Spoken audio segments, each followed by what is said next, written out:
자, 이제 통정허위 표시. 뭐 보신 것처럼 거의 매번 나오는 부분이고, 비정상적인 의사표시 중에 가장 문제 많이 나온 파트예요. 자, 근데 뭐 법조문 역시 간단하죠. 상대방하고 통정한 허위의 의사표시했으면 무효다. 그 무효로 선의 제3자에게 대항하지 못한다. 그럼 통정허위 표시에서 뭐가 통정허위 표시냐? 통정허위 표시란 상대방과 통정함으로써, 자, 이렇게 들어가게 되면 영영사전이야. 영어로 단어를 물어봤는데 영어로 설명한 거죠.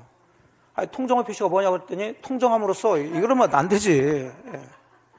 통정허위 표시는 문장으로 얘기하려면은 상대방과 합의하에, 합의자가 들어가든지 아니면 양해자가 들어가야 돼요. 상대방이 양해해가지고. 그러니까 이걸 우리 언어로 하게 되면은 상대방하고 뭐하고 짜고서 이렇게 들어간다고. 근데 법에서 짜고 했다, 짜고 친다, 그러면 너무 좀 저렴하잖아, 언어가. 그러니까 이걸 상대방과 합의하에, 양해하에, 이런 얘기 나오는 거예요.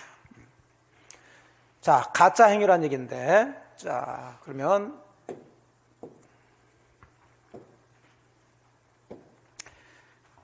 자, 갑이라는 사람이 건물 한 채 가지고 있는데 이 사람이 사업하다가 거의 망하게 생겼어요. 그래서 그럼 빚쟁이들이 많겠지. 돈을 갚아야 되는데 돈을 못 갚아.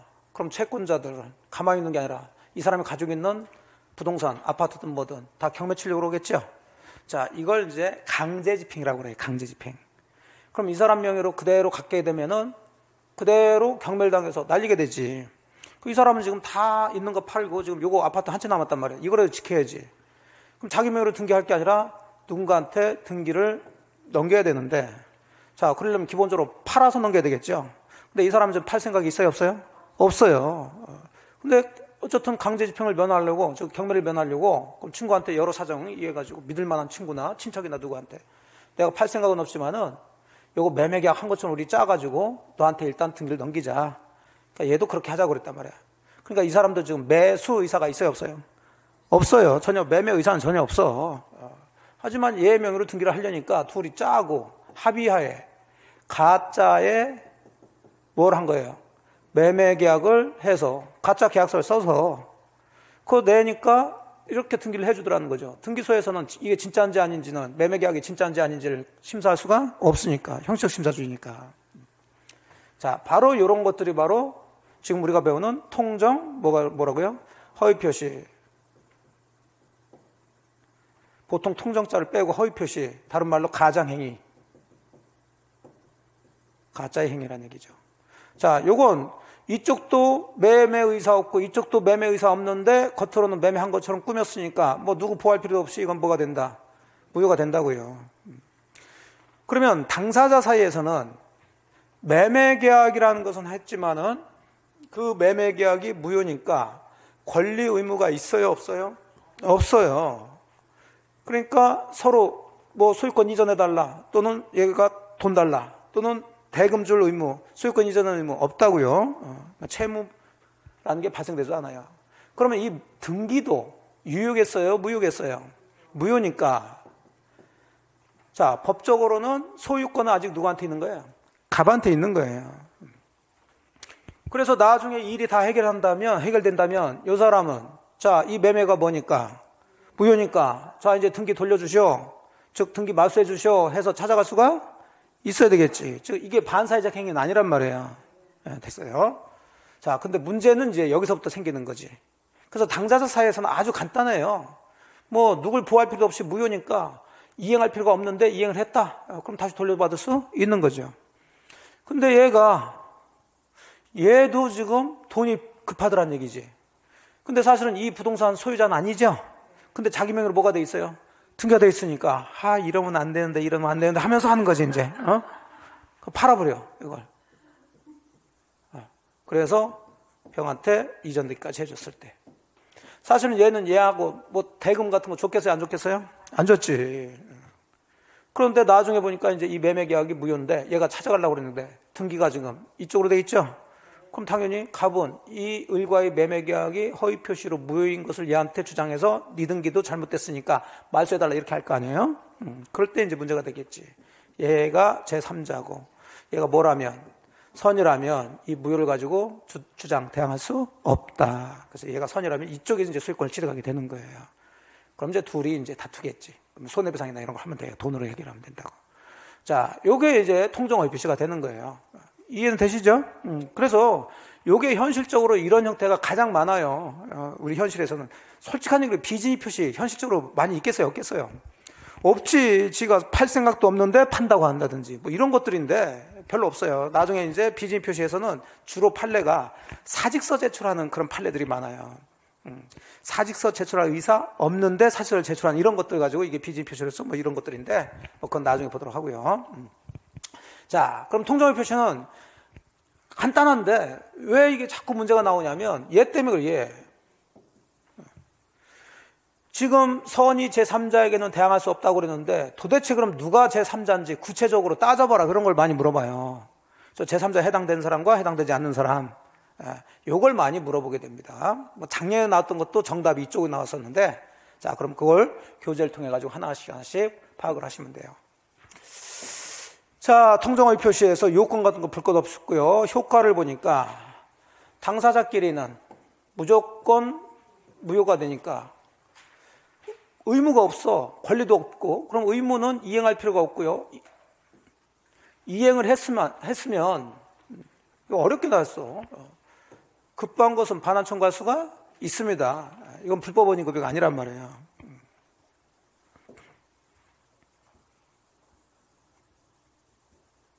채권자 취소권 대상이 되냐 안 되냐 이건 너무 신경 쓰지 마세요. 채권자 취소권은 우리 시험범위 밖의 얘기니까 나중에 시간 되면 뭐 간단히 설명해 주지만 채권자 취소권 어쩌고저쩌고 지문에 보인다. 이건 정답이 아니라고 생각하고 넘어가셔도 돼요. 일단은. 자, 제3자에 대한 효력 다 얘기했습니다. 그 무효를 가지고 누구도 선이 제3자에게는 대항하지 못한다. 자, 그럼 여기서 이제 이 제3자를 설명하는데 선의는 이제 우리가 다 아니까 몰랐다는 얘기죠? 그러면 이 제3자가 보호되기 위해서는 선이기만 하면 되냐, 무과실까지 있어야 되냐, 이제 이거 문제가 되는데, 자, 제3자는 선이냐 악이냐만 따지는 거지, 과실, 무과실은 안 따져요. 그래서 무과실까지는 필요 없습니다. 그러니까 제3자가 선이기만 하면 그대로 소유권 취득하는 거지, 선이면서 과실이 좀 있다 하더라도 걔는 보호가 돼서 권리를 취득해요. 그럼 이걸 다시 한번 정리해 보죠. 자꾸 제가 하다 보면 우리가 비진입 표시를 볼 때 비진입 표시는 유효일 때도 있고 뭐일 때도 있어요? 무효일 때도 있죠. 그럼 다시 이제 그쪽으로 돌아가 봅니다. 제가 이 50억짜리 아파트를 여러분한테 5억에 판다고 그랬어요. 그래서 5억에 샀죠. 자, 매매 계약을 했는데 제가 사실은 이거 5억에 팔 생각이 없었던 거다 하면서 이 매매 계약을 무효를 주장한단 말이에요. 그럼 이게 무효가 된다면 상대방인 여러분이 보호돼야 안 돼요? 안 되죠. 그럼 이 비진입 표시가 뭐가 돼야? 유효가 돼야 보호가 된단 말이에요. 그러면 상대방이 보호가 되기 위해서는 비진입 표시라는 것을 모르기만 해야 돼요? 모르면서 과실이 없어야 돼요? 모르면서 과실이 없어요, 상대방은. 그러니까 상대방이 나오면 항상 선이면서 무과실까지 필요하다고요. 근데 누구는 제3자는 뭐기만 하면 돼? 선이기만 하면 되지 과실, 무과실은 안 따져요. 그렇게 정확하게 구별해야지. 안 그러면 나중에 어디서는 무과실까지 필요했는데 또 어디서는 필요 없는데 이렇게 한다고. 어디서는 그러지 어디서 그런지 몰라요. 그러니까 이렇게 정확하게 구별하셔야 돼요. 그러니까 제3자는 선악만 따지는 거예요. 기본적으로 선악만 따지는 거지 과실, 무과실은 따지지 않아요. 우리 민법 체계가 기본적으로. 근데 상대방은 선이면서 무과실이에요. 그렇게 들어가셔야 돼요. 이해되셨죠? 예. 네. 항상 상대방 나오면 선임 무과실인데 법조문은 그래야지 상대방이 보호가 되는데 법조문은 반대로 법조문을 만들어내요. 상대방이 선의의 반대보 알았거나 무과실의 반대 과실 알 수 있었던 경우에는 이렇게 표현을 한다고. 그렇다면 이 사람은 보호가 안 된다는 거죠. 예, 그래서 결론은 이 사람이 보호가 안 되게끔 결론이 나와요. 이게 나중에 오늘 또 뒤쪽에서 또 나올 거예요. 자, 그렇게 이해하시고. 그래서 제3자는 무과실까지는 필요 없다. 자, 그럼 제3자가 어떤 사람이냐? 이건 뭐 통정의 표시뿐만 아니라 모든 비정상적 의사표시 제3자 다 똑같은 개념인데, 자, 일단 당사자하고 그 사람의 포괄승계인 대표적인 사람이 누구라고 그랬어요? 상소인이라고 그랬죠. 이 사람들은 당연히 제3자가 될 수가 없지. 이 사람들의 아닌 사람들 중에서 이런 허위 표시나 비진위 표시나 뭐 착오나 어쨌든 비정상적인 의사표시를 기초로 해서 새롭게 법률상 뭘 맺어야 되냐면 이해관계를 맺은 사람을 얘기해요. 자, 근데 여기서 문제가 되는 거예요. 지금 제3자가 누구냐를 이렇게 설명하고 있는데, 당사자와 그 포괄 승계인 이해자 중에서 허위 표시를 기초로 해서 새로운 법률상의 이해관계를 맺은 자, 물론 이걸 실질적으로 이해관계를 맺었어야 돼요. 그건 나중에 이제 배우시지만, 자, 이 개념도 추상적인가요? 구체적인가요?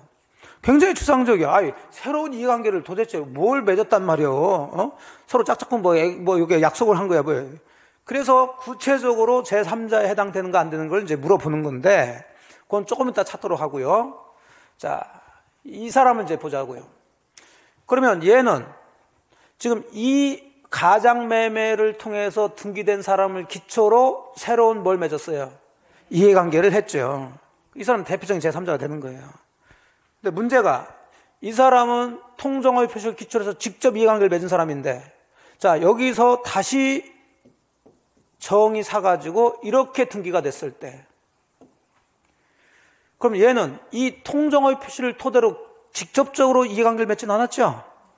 이해관계를 맺은 사람과 다시 이해관계를 맺은 사람이라고요. 이런 사람들을 우리가 뭐라고 그러냐면 전득자라고 그래요.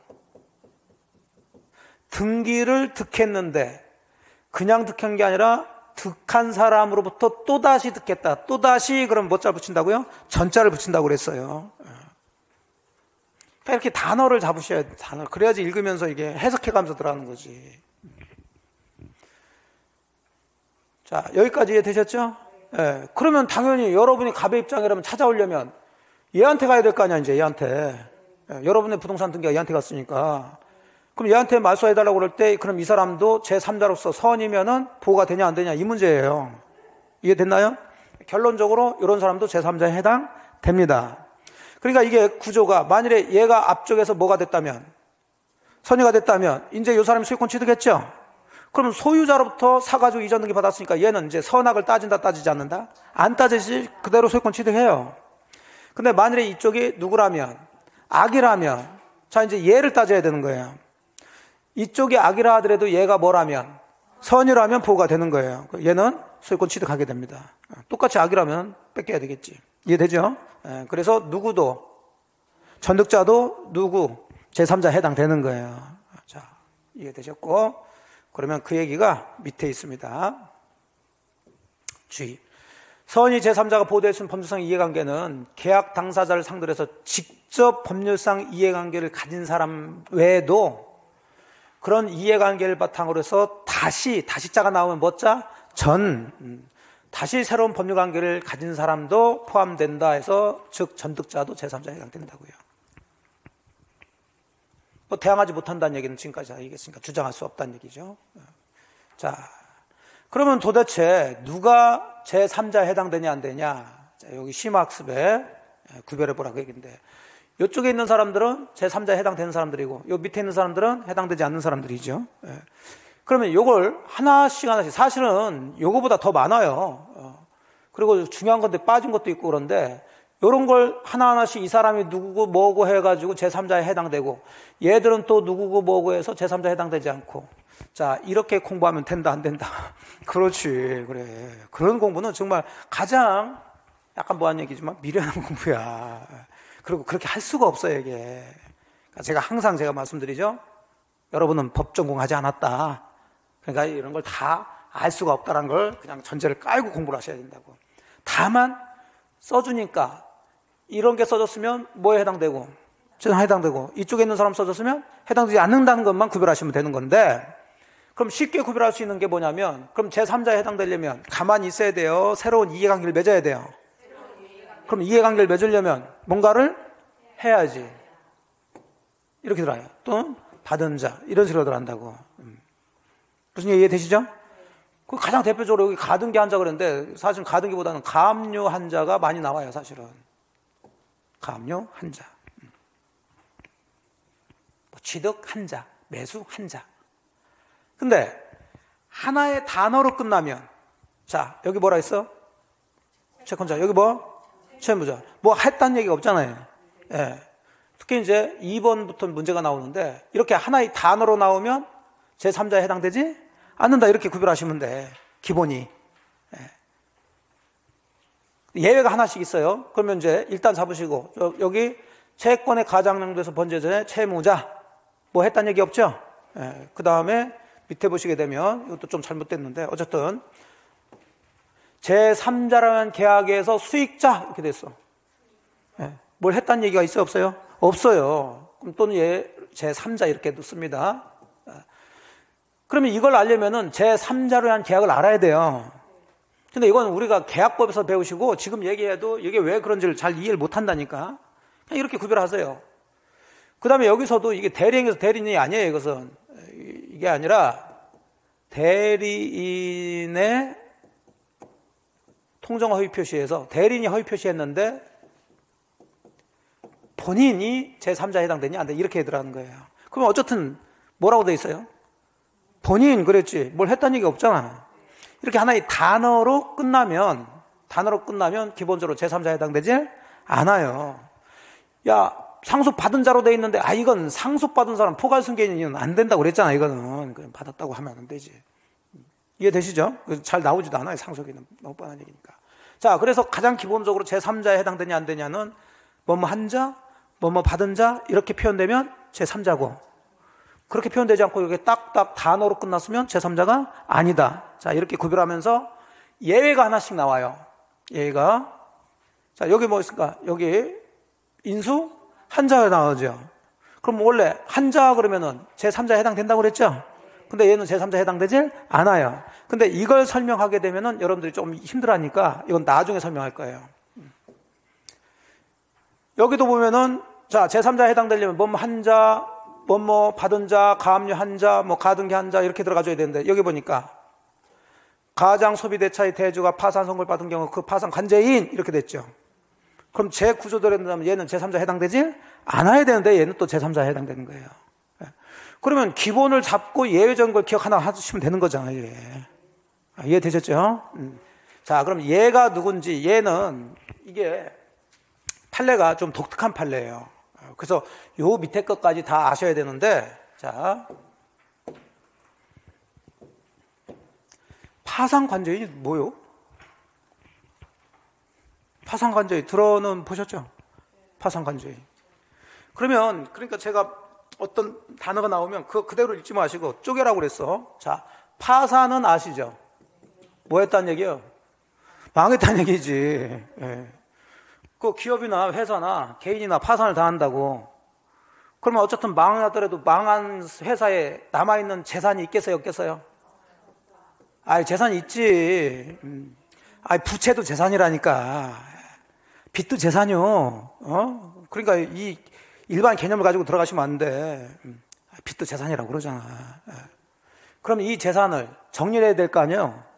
그럼 그 정리를 파산당한 사람 보고 정리하라고 그러면은 제대로 정리하겠어요? 못하겠어요? 못하는 너로 다 자기 재산을 다 숨기겠지. 그래서 이때부터는 이 파산당한 사람은 개입하지 않고 파산당한 기업이나 아니면 파산당한 사람의 재산을 관리하는 사람을 법원에서 임명해서 이 사람 보고 관리하라고 그런다고요. 이 사람을 뭐라고 그래? 파산관제인이라고 그러지. 파산당한 재산을 관리하는 사람이라고요. 주로 변호사가 이제 선임이 돼요. 자, 이런 식으로 하나하나 단어를 가지고 공부를 하시는 게, 물론 이걸 가지고 막 문제 내지는 않지만 어쨌든 파산관제인의 의미를 설명했어요. 자, 그러면 이 파산관제인은 이제 뭘 하는 거냐면, 만일에 이게 회사다 그러면은 회사의 적극적인 어떤 영업 활동이나 이런 거 못 해요. 그냥 뒷정리만 하는 거야, 소극적으로. 그러니까 쉽게 얘기해서 보니까는 회사가 받을 돈이 있다 그러면 받아내고, 줄 돈 있다 그러면 주고 해서 청산절차로 들어가는 거예요, 이제는. 그런 거 하라는 얘기예요. 자, 그러면 이 파산관제인이 왜 제3자가 되는지 이 판례인데, 이게 이제 옛날 저축은행 사건 판례예요. 저축은행 아시죠? 제2금융권. 그게 옛날에는 상호신용금고였었다고. 2000년 초반에 이제 저축은행으로 바꾸면서, 자, 이거 이 회사를 키워야 되니까 시중은행보다 금리가 굉장히 이제 비쌌어요. 그러니까 이제 여기 예금하면은 이자를 많이 줬다고. 그러니까 당연히 여기에 예금을 많이 했겠지. 예금자들. 자, 그러면서 이제 덩치를 키우기 시작하면서, 그러면 이 회사 운영하는 사람들은 욕심이라는 게 있단 말이에요. 더 키우고 싶고. 자, 그럼 더 키우려면 물론 영업도 잘해야 되고 마케팅 잘해야 되고 여러 가지를 해야 되지만, 또 우리나라에서는 빠질 수 없는 게 뭐예요? 백이 있어야지. 손을 대야지. 예. 정치권에. 예. 그러면 뭐 맨입으로 돼요?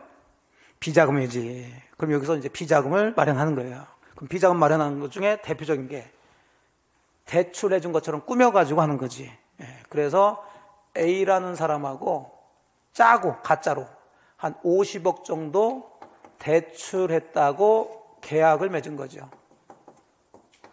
서류상으로 50억이 나간 거야. 실제 나갔어 안 나갔어? 안 나갔으니까 50억의 여유가 생긴 거지요. 그거 가지고서 이제 막 쓰는 거야. 예. 진짜 가짜. 이게 허위 표시란 말이에요. 짜고. 이해됐나요? 서류상으로만. 이런 상태에서 이게 뭐 당한 거예요? 파산당한 거지. 그래서 파산관제인이 선임이 된 거예요. 자, 그럼 이 사람이 해야 될 일은 받을 돈 받고 줄 돈 주고 이렇게 들어가줘야 돼요. 그럼 당연히 먼저 받아야 되겠죠. 서류를 보니까 얼마가 대출 나갔어? 누구한테?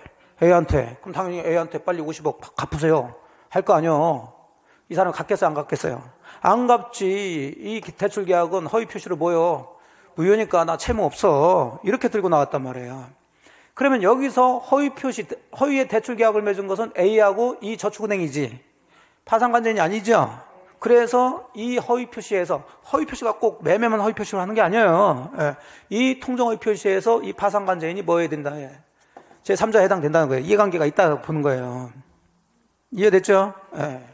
자, 이제 여기까지는 제가 설명해 드렸어. 그럼 문제는, 그러면 이 사람은 이 무효를 가지고 제3자가 선일 때는 대항할 수가 없고 악일 때는 대항할 수 있다는 얘기죠.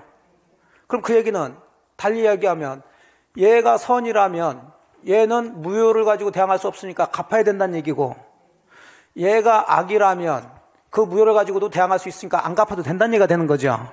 여기까지 이해되셨죠? 예. 자, 문제는 여기서 생겨요. 이 사람이 제3자는 맞는데 선, 악의를 판단할 때는 이 사람을 기준으로 판단하면 안 된다는 거지. 왜냐하면 이 사람은 변호사들이에요.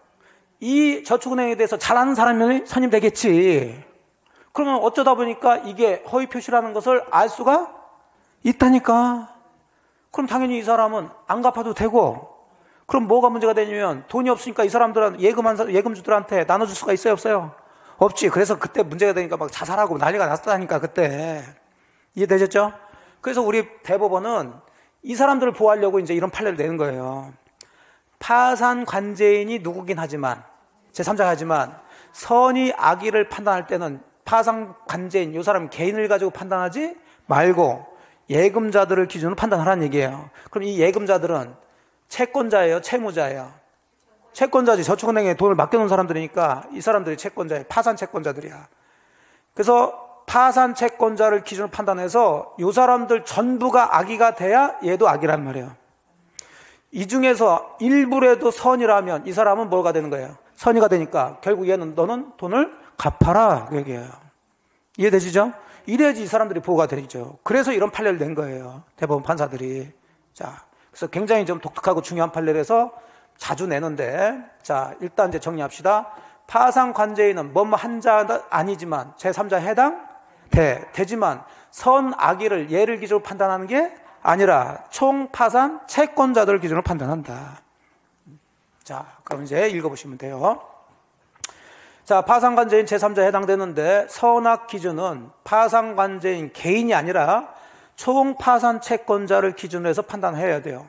그래서 파산 채권자 모두가 악의가 되면 악이지만 모두 악의가 되지 않는 한 파상관제인은 뭐다? 선의의 제3자다. 자, 이해되셨죠? 네. 자, 그래서 제3자까지 정리했어요. 자, 여기까지가 통정의 표시의 가장 기본적인 얘기인데 하나가 더 있어요.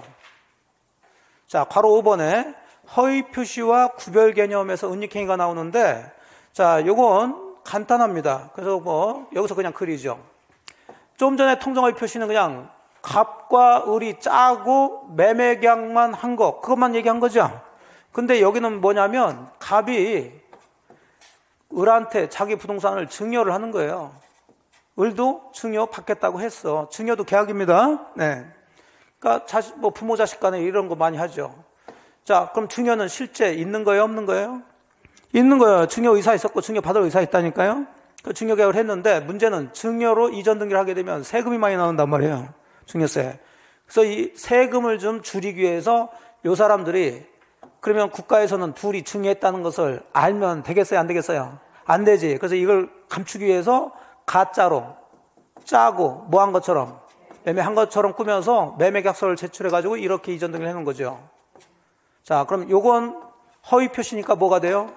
무효가 되는데, 그러면 이 증여는 이 매매계약을 통해서 감춰진 행위죠? 뭐 감춘 걸 보여요. 은닉행위라고 그래요. 그래서 뭐 아무것도 아니에요. 그러면 이건 실제 있는 거예요, 없는 거예요? 실제 한 거지. 그럼 이것도 무효다. 그럼 맞아, 틀려?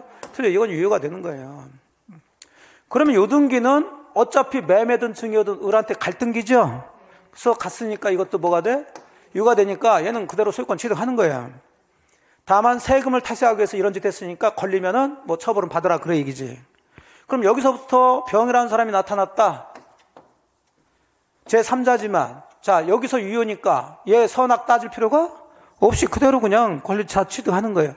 이게 무효나 취소일 때 선이 제3자에게 당할 수 있냐 없냐 이 문제라고요. 이해됐죠? 네, 그래서 이건 간단해요. 그래서 2번. 세금을 적게 낼 목적으로 증여를 숨기기 위해서 매매로 가장했다. 이때 매매는 통정의 표시로 무효지만 증여는 실제 은닉행위로서 실제 존재하니까 뭐가 된다? 유효가 된다. 자, 되셨어요? 이게 이제 통정의 표시 내용입니다. 자, 그러면은 역시 이제 또 문제를 한번 풀어보도록 합시다. 자, 나눠드린 프린트를 보시면서 3번. 갑은 자신의 부동산에 관하여 을과 통정한 허위의 매매계약에 따라 소유권 이전 등기를 을한테 해줬대요. 뭐 전형적인 거죠. 그 후 을은 이러한 사정을 모르는 병과 부동산에 대한 매매계약 체결하고 그한테 소유권 이전 등기를 해줬대요. 자, 그럼 이 병이 제3자인데 선이라는 걸 전제를 깔고 지금 문제를 내고 있죠. 자, 그리고서 이제 5개의 지문을 만들어 놓고 틀린 것을 고르라는 거지. 자, 통정허위 표시 당사자인 갑과 을은 무효니까 채권 채무가 있을 수 없어. 이행할 필요가 없죠. 자, 그 다음에 갑이 이제 병을 상대로, 제3자를 상대로 그 이전 등기 말소를 청구할 수 있냐 없냐 그게인데, 병은 선이라는 게 전제를 깔렸죠. 그러면 갑은 병을 상대로 등기 말소 청구할 수 없어야 되겠고, 그렇기 때문에 병이 부동산 소유권을 취득한단 말이에요. 4번은 입증 책임, 주장, 증명인데 이건 나중에 이제 보시면 돼요. 5번, 병이 선이더라도 뭐가 있으면? 과실이 있으면 그 얘기인데, 자, 병은 제3자로서 과실, 무과실은 따진다, 안 따진다? 안 따져. 이것만 봐야지. 그럼 선이기만 하면 소유권 취득? 한다 해야 되는데 못한다 그랬으니 5번이 틀린 얘기가 되겠죠. 됐죠? 뭐 어려운 거 없어요.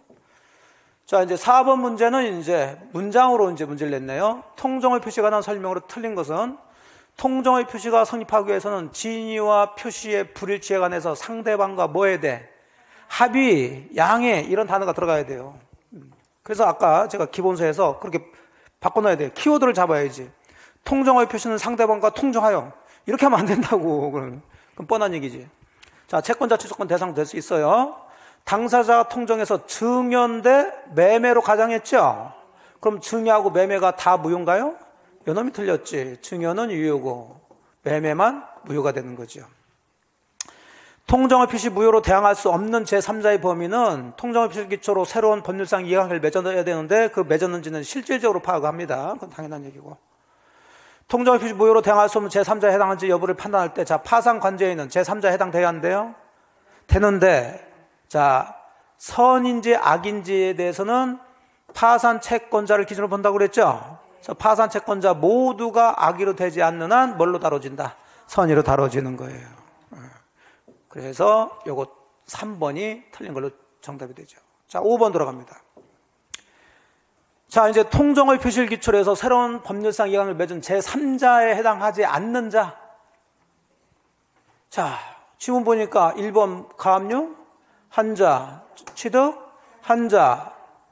3번은 그런 거 없이 그냥 채무자 그랬네. 얘죠.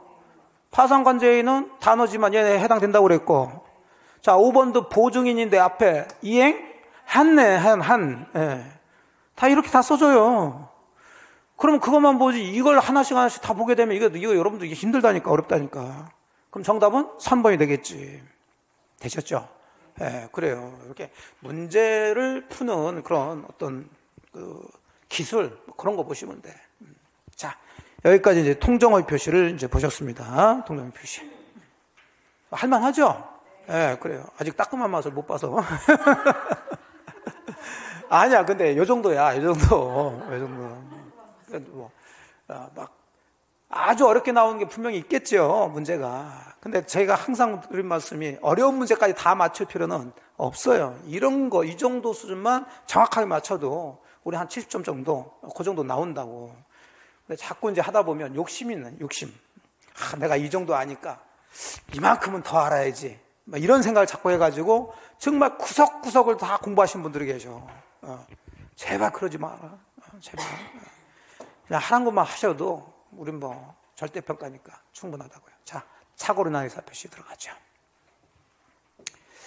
자, 우리가 이제 비정상적인 의사표시로 두 가지, 비진의 표시하고 통정의 표시를 보셨어요. 둘 다 의사와 표시가 뭐한 거예요? 불일치한 거예요. 자, 착오의 의사표시도 의사와 표시가 불일치한 거죠. 자, 근데 차이점이 있어요. 비진의 표시하고 통정의 표시는 의사와 표시가 불일치하다는 것을 의사표시 한 사람들이 알아요, 몰라요?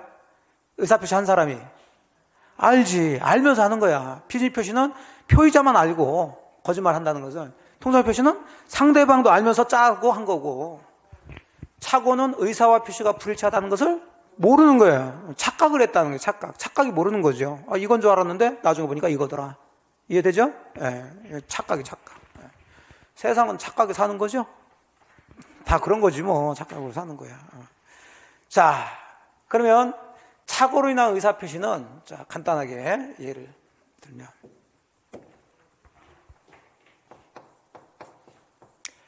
갑이라는 사람이, 자, 이렇게 도로가 있는데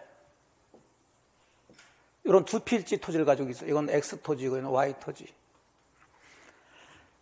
그냥 지칭하기 위해서 X토지, Y토지 그랬지만 사실은 토지는 각 필지마다 지번으로 특정되어 있죠. 그래서 요건 36번지고 요건 39번지라고 생각하세요. 자, 을이 뭐 건물 같은 걸 짓기 위해서 땅을 살려고 그래. 이 땅 저 땅이자 이렇게 물색 가다가 요거 좋아. 도로에도 접해 있고, 토지 모양새도 아주 정사각형이고 딱 크기도 자기가 원하는 크기야. 그래서 을은 이 X토지 살 생각을 한 거죠. 그러니까 의사는 무슨 토지 매수 의사? X토지 매수 의사를 한 거예요. 그럼 지가 X토지 살 생각만 하면은 사지나요? 아니지. 그 의사를 표시해서 땅 주인한테 그 X토지를 얼마에 파세요 라고 표시를 해야 될 거 아니에요. 여기서 이제 문제가 생긴 거예요. 자, 그러면 여기서는 X토지, Y토지 그랬지만 사실은 몇 번지 파세요 이렇게 얘기할 거 아니에요. 네. 근데 이 사람이 지번에 착각을 일으켜가지고, 자, 이 X토지가 39번지인 줄 알았단 말이에요. 그래서 표시는, 자, 매수한다는 표시는 했는데 그 매수 표시는 36번지로 39번지 토지에 대한 매수 표시를 한 거예요. 이 39번지가 자기는 무슨 토지인 줄 알고? X토지인 줄 알고. 근데 객관적으로 이 39번지는 X토지예요, Y토지예요? Y토지. 자기가 생각한 땅과 지금 표시한 땅이 일치, 불일치. 알고 있어요, 모르고 있어요? 모르고 있는 거예요, 지금. 이해되셨죠? 이게 착오로 인해서 의사표시 한 거예요. 근데 여기서 끝났으면 별 탈이 없을 텐데 이쪽에 보니까 얘는 무슨 토지 사겠대? Y 토지. 그럼 가격도 이 토지를 생각했으니까 예를 들어서 이게 3억이고 요게 한 5천만 원 정도 된다 그러면 3억 주고 사겠다고 얘기할 거 아니야. 그럼 이 사람 입장에선 땡 잡았지. 이거 좀 조그만 토지고 도로에도 접하지 않고 맹지에서 지금 이걸 팔려고 해도 잘 안 팔리는데 갑자기 어디서 나타난 구세주가 이 토지를 얼마에 사겠대? 3억에 사겠대. 얼마나 좋아. 그래서 이 사람은 3억에 팔 생각을 한 거죠. 무슨 토지를? Y 토지를 매도할 의사를 가지고 팔겠습니다 라고 해서 둘이 매매 계약을 맺은 거지. 무슨 토지에 대해서? Y 토지에 대해서. 이게 문제가 되는 거죠. 이렇게 매매 계약을 하고 나서 보니까는 이 사람이 보니까 다시 확인해 보니까 자기가 산 토지는 자기가 살려는 토지가 아닌 토지를, 딴 토지를 산 거죠. 자, 이게 문제가 되는 거예요. 이게 착오로 인한 의사표시.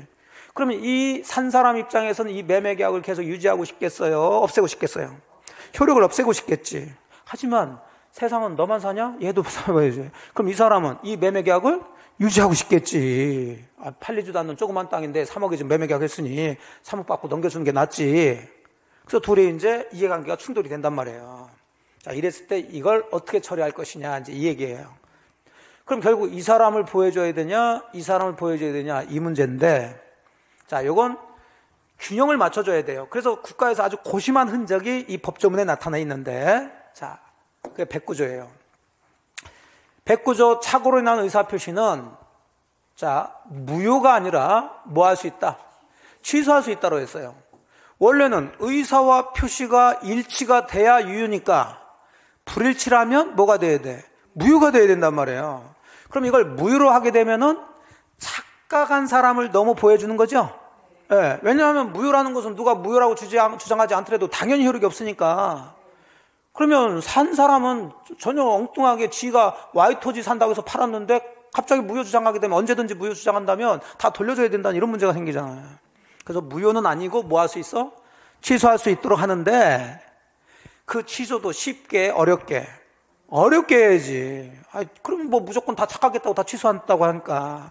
그래서 그냥 착오가 있으면 취소하는 게 아니라 어느 부분에 중요 부분에 착오가 있을 때만 취소할 수 있다. 이렇게 규정을 해놓고 있어요. 또 그렇다 하더라도 그 착오가 표의자, 착각한 사람의 뭘로 인한 것이면 중대한 과실로 인한 것이면 또 이제 뭘 못해? 취소를 못하게 된다고. 그러니까 취소를 좀 어렵게 만들어요. 이해되시죠? 그래야지 착각한 사람하고 상대방하고 그 이해관계를 균형을 맞춰주는 거예요. 그러면 이 문장에선 여러 가지가 이제 나타나게 되는데 일단은 자, 이 을의 입장에서는 지가 착각해서 자기가 생각하지 않은 땅에 대해서 매매 계약이 이루어졌어요. 그럼 을은 이 매매 계약을 취소하려고 그러겠죠? 그럼 을이 이 매매 계약을 취소하려면 일단 그 착오가 어떤 부분이어야 돼요? 중요 착오가 있어야 되고 또 지가 뭐가 중대한 과실이 없어야지. 그렇지. 이 두 가지가 다 갖춰져야 돼요. 그래서 나중에 이제 어떤 게 중요 부분이고 어떤 게 중요 부분이 아니고 중대한 과실이 있는지 없는지 이걸 따지는 거라고요. 이해됐죠? 예. 자, 그렇게 보시고 또 하나 이제 문제 삼는 게 있는데 그건 나중에 이제 봅니다. 그러면 요 중요 부분에 착오가 있고 표의자에게 중대한 과실이 없다면 뭐 할 수 있어요? 취소할 수 있고 자, 이 취소를 가지고 역시 또 선의 제3자에게 대항하지 못한다. 항상 의사표시 쪽에서는 이렇게 끝난다고요. 그래서 요걸 잡아놓고 나머지는 다 대항할 수 있다. 일단 잡으시라고. 자, 이제 일단 개념은 잡았어요. 그러면 이제 우리가 보셔야 될 거 찾아서 봅시다. 2번 착오의 유형부터 들어가죠. 그 착오의 유형은 종류를 얘기하는 거예요. 착오의 종류. 착오는 여러 가지 종류가 있더라는 거죠. 자, 가장 기본적으로 무슨 착오가 나오냐면 표시상의 착오가 나오는데 그냥 이건 개념만 이해하시면 돼요. 표시의 착오 또는 표시상의 착오는 그냥 말 그대로 서류에다가 써야 되는데 잘못 쓴 거예요. 예를 들어서 1억이라고 이제 숫자로 써야 되는데 자기는 1억으로 쓴다는 생각으로 해서 썼는데 0을 하나 더 붙였어. 그럼 얼마가 된 거예요? 10억이 돼버린 거지. 예. 이거 어디서 많이 그런 일이 벌어지냐?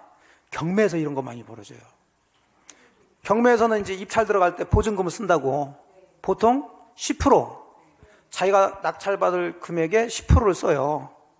그럼 보통 뭐 10억 넘어가지 않으면 1000단이라고, 예를 들어서 한 3억짜리를 자기가 뭐 3억에 자기가 낙찰받겠다. 그러면 보증금을 얼마를 써야 돼요? 3천만 원 써야 되는데 가면 막 정신이 없어.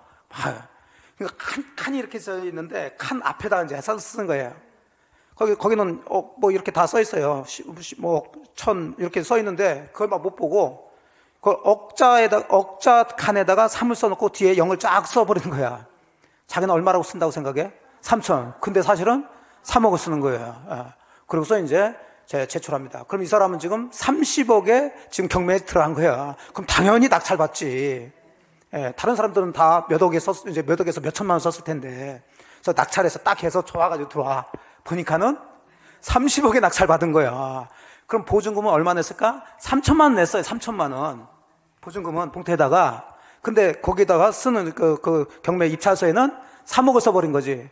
그러면 그 경매 한 사람들은 그 입찰서에 쓴 것만 보고 3억이니까 이 사람 최고까지야. 낙찰해 준다고. 그래서 낙찰됐습니다. 자, 그래서 보니까는 30억이네. 그럼 이 사람은 얼마를 내줘야 돼? 30억을 내야 이게 이제 경락이 되는 거예요. 내겠어요? 안 내지. 그럼 3천만 원을 날리는 거예요. 이렇게 해서 법원으로 들어온 돈이 1년에 뭐 수백억이라고 그래. 그냥 막 쓰는 거냐. 그런 걸 무슨 착오로 한다? 표시상의 착오로 한다고, 그런 것을. 써야 되는데 잘못 쓴 거예요, 이거. 이해되셨죠? 근데 이제 의미는 이해됐는데 그런 건 안 나와. 그건 제가 설명을 드리기 위해서 하는 거고, 우리 시험에 나오는 것은 서명 날인의 착오예요. 이런 것들 여기다 써놨어야 되는데. 자, 서류에다가 어떤 서류에 서명 날인 하게 되죠? 그런 경우 있다고, 서명 날인. 이름 쓰고 도장 찍고, 그럼 자기 뭐 사인을 한다든지. 이거 무슨 얘기냐면, 이 판례는 조금 오래됐지만 옛날에는 취직을 하려면 신원보증을 쓰라고 그랬어. 그래서 누구 가까운 뭐 친척이나 누구한테 신원보증서 쓰여서 신원보증 서류를 갖다 주면 그다음에 사인하고. 뭐 사실 그렇게 뭐 돈으로 뭐 한 건 아니니까 신원보증 서류에 사인 다 해줬다고. 그걸 갖다 내고 취직하고 그랬었는데, 자, 누군가가 이제 신원보증 서류를 해달라고 서류를 갖다 줬어. 그러니까 이게 지금 서명 날인한 사람이 약간 좀 저 시골에 사시는 잘 모르시는 분이야. 그러니까 이게 신원보증 서류, 그러니까 이것도 이제 보니까 조카 사건이더라고요. 친한 사람들이 조심해야 돼, 더. 그래가지고서 이제 이거 뭐 사촌간인가 뭐가 있어. 이거 형님, 자식이 이번에 취직했으니까 신원보증 좀 사달라니까 좀 서류 좀 서명 좀 해주세요. 당연히 아이고 잘 됐다. 이번에 애가 취직했구나. 그래서 이 서명 날인한 사람은 그 서류가 뭔 줄 알고 신원보증 서류인 줄 알고 사인을 했다면 서명 날인 했단 말이에요. 근데 그게 뭐였냐면 연대보증 서류였어요. 이게 연대보증. 그럼 서명 날인한 사람은 그 서류가 연대보증인 줄 알고 신원보증인 줄 알고 신원보증 서류인 줄 알고 그냥 부담 없이 사인을 했는데 나중에 보니까 연대보증 서류야. 엄청난 착각을 한 거죠. 자, 이런 것을 무슨 착오? 표상의 착오라. 그러니까 서명 날인 잘못한 것을. 의미 되셨어요? 그 정도만 기억하시면 돼요. 내용 착오는 큰 문제 없고 표시간 착오도 마찬가지고 법률의 착오도 그냥 보통 착오가 똑같아요. 가장 시험 문제 많이 나오는 것은 이 동기의 착오죠. 착오 유형 중에서는. 그럼 먼저 동기가 뭔지를 아셔야 돼요. 동기. 자, 동기란 단어가 이제 나왔는데, 동기는 여기 이제 나올 텐데, 의사 표시를 하는 이유예요, 이유. 자, 여러분이 아파트를 산다면 일단 그 쭉 아파트 중에서 어느 아파트를 얼마에 사겠다라는 의사, 생각을 결정하겠죠. 그리고 그것을 표시를 한단 말이에요. 그게 뭐라고요? 그게 의사 표시예요. 그러면 여러분이 그 아파트를 얼마에 사겠다라고 생각한 의사를 결정하는 뭐가 있을까? 이유가 있단 말이에요. 그 아파트를 산 이유. 투자 목적으로 사는지 아니면 실거주 이사하기 위해서 살지, 아니면 이번에 자녀분이 결혼하니까 걔한테 주기 위해서 사는지, 여러 가지가 이유가 있잖아요. 자, 이걸 뭐라 한다? 동기라고 그래요. 의사표시를 하는 이유.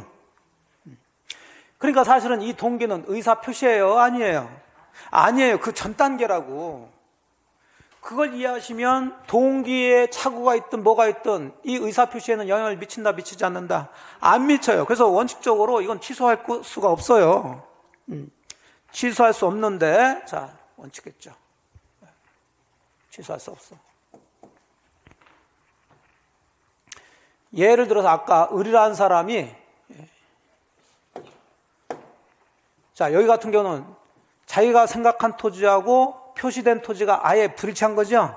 이게 의사와 표시가 불일치한 건데, 이 사람 이제 동기착오는 뭐냐면, 얘가 이 땅을 제대로 산 거예요. X토지 매수할 의사로 무슨 토지를? X토지를 그대로 산 거야. 그럼 의사와 표시는 일치하는 거예요? 불일치한 거예요? 일치하는데, 얘가 X토지를 사는 뭐가 있어? 이유가 있단 말이에요, 이유가. 그 이유가 요 부근에 지하철역이 생긴다는 정보를 듣고 저거 사놓으면 괜찮겠다. 투자 목적으로 살려고 생각해서 샀단 말이에요. 근데 매매 계약하고 나와서 보니까는 그 주변에 지하철역이 생긴다는 그 토지를 산 이유가 아니더란 얘기지. 그 정보가 잘못된 거야. 이런 걸 무슨 착오? 동계착오라고 하는 거예요. 그럼 우리는 여기부터 따지니까 의사와 표시가 일치됐어요, 안 됐어요? 됐으니까 아무 상관이 없어요. 얘 취소하고 그러면 안 된다고. 이해되셨죠?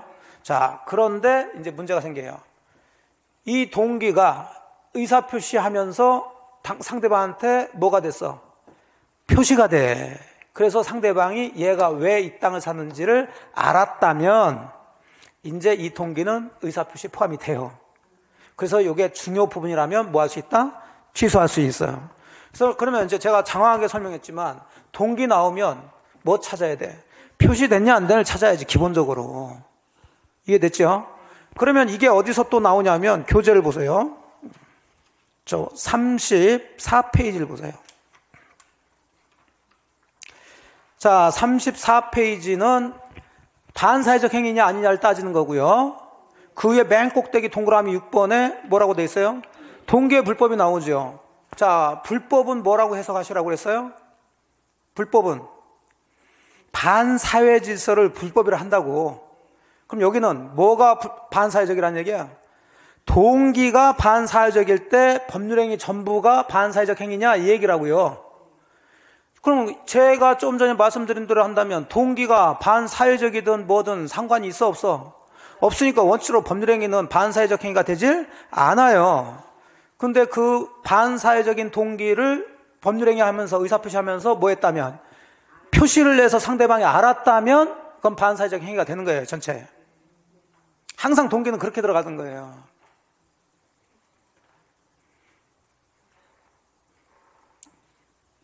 뭐 예를 하나 들까요? 예 안 들어도 그것만 잡아도 돼, 사실은. 그게 중요하지. 자꾸 예를 들어서 이제 우리 공부하시는 분들이 뭐냐면, 그래야지, 그렇구나 하신 분들이 계셔. 아니야. 그러면 오히려 여러분들은 그걸 생각하려고 그래. 어? 그러면 문제 풀 때 그게 생각이 안 나. 그 다음에 또 그게 진짜 문제가 안 나와. 그 문제는 이게 나와. 그냥 동기 뭐 되면, 표시됐으면 뭐 하는, 이게 나오는데 이걸 하고서는 강사들이 강의하고 뭐 한 것을 그걸 생각하러 가니까 이 생각이 안 나고, 또 생각이 났다 하더라도 그게 문제가 나오는 게 아니기 때문에 그래요. 그래서 시간도 없고 하니까 넘어가도 되겠죠? 네. 아이고, 고마워라. 그래서 여러분이 기억할 것은 동기 나오면 뭐 표시돼서 상대방이 알았냐, 표시가 안 됐냐, 이거 따지면 되는 거예요. 네. 자, 그럼 다시 착오로 다시 들어옵니다. 그래서 원칙적으로는 동계 착오가 있다 하더라도 취소할 수가 없는데, 자, 예외적으로 그 동기가 상대방한테 뭐가 됐어요? 표시됐잖아요. 자, 그래서 법률행위 내용으로 되면은 취소할 수가 있습니다. 다만 표시만 하면 되는 거지, 당사자들 사이에 그 동기를 의사표시 내용으로 삼기로 하는 합의까지 이루어질 필요는 없어요. 그냥 사는 사람이 여기 지금 지하철 여기 들어온다면서요? 뭐 그래서 제가 삽니다 라고 하면 되는 거지, 그걸 법률행위 내용으로 합시다라고 서로 합의까지 할 필요는 없단 말이에요. 자, 그 다음에 두 번째는 여기 이제 동계착오에만 나타나는 건데, 자, 동계착오가 상대방, 계약 상대방에 의해서 유발된 때, 상대방 때문에 동계착오를 일으킨 거예요. 얘는 저 땅 살 생각이 없었는데 얘하고 얘가 좀 가까이 지내는 사이인가 봐요. 그래서 뭐 술 먹고 뭐하고 하다가 얘가 여기 내 땅 있는 거 알지? 아는데 야 이쪽에 지하철도 들어오고 그런 데더라. 그거 좋아진대. 그러니까 얘가 그래? 지하철역이 들어오고 그래?